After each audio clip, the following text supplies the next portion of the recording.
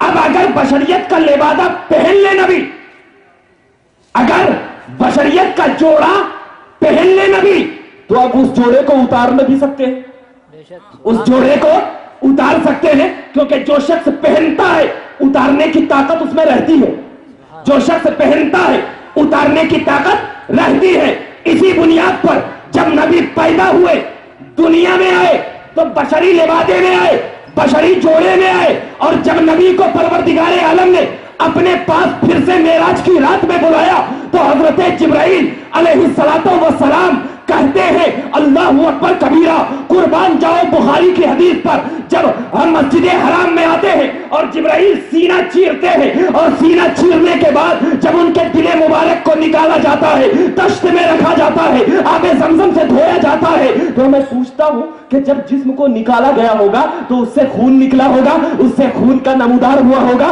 کیونکہ جسم کے اندر تو خون ہوا کرتی ہے، بشر کے اندر تو خون ہوا کرتا ہے، لیکن بخاری کی حدیث گواہ ہے جسم چیرا گیا، دل کو نکالا گیا، دل کے اندر ڈالا گیا، لیکن پھر بھی خون نہیں آیا۔ کیوں؟ اس لیے کہ نبی جب آئے تھے تو بشری لبادے میں آئے تھے، اور جب جا رہے ہیں تو نورانی لبادہ اوڑھ کر جا رہے ہیں۔ اسی لیے میں کہتا ہوں کہ بشر یہ نبی کا جوڑا ہے، جب چاہے پہن لے، یہ ہماری ہدایت کے لیے ہوتا ہے، کیونکہ اگر نبی بشر نہ ہوتے تو ہمیں ہدایت دینے والا کون آتا، ہمیں رہنمائی والا کون آتا، ہمیں طریقہ بتانے والا کون آتا، ہمیں نبی کی غیب باتیں بتانے والا کون آتا، ہمیں صحابی کون دیتا، ہمیں اہل بیت کی کون پہچان کراتا، ہمیں اولیاء کرام کے دروں پہ کون بھیجتا، ہمیں نماز کون بتاتا، ہمیں روزہ کون بتاتا، ہمیں وحدت الہی میں جلوہ افروز کون کرتا۔ نبی نے بشریت لبادہ اوڑھ کر اس بات کی اعلان کر دیا کہ سنیو تم نبی کی یاد کرتے رہو، میں خدا کے سامنے تمہارا یاد کرتا چلا جاؤں گا۔ اسی بنیاد پر اللہ نے فرمایا یا ایھا النبی، اسی بنیاد پر پروردگار عالم کی بارگاہ میں دعا ہے کہ پروردگار عالم ہم تمام کو صحیح راستے پر چلنے کی توفیق عطا فرمائے، اور میلاد مصطفیٰ کی صحیح تعظیم و تکریم کرنے کی توفیق عطا فرمائے، اور ہم تمام کو اتحاد و اتفاق سے رہنے کی توفیق عطا فرمائے۔ وآخر دعوانا الحمدللہ رب العالمین۔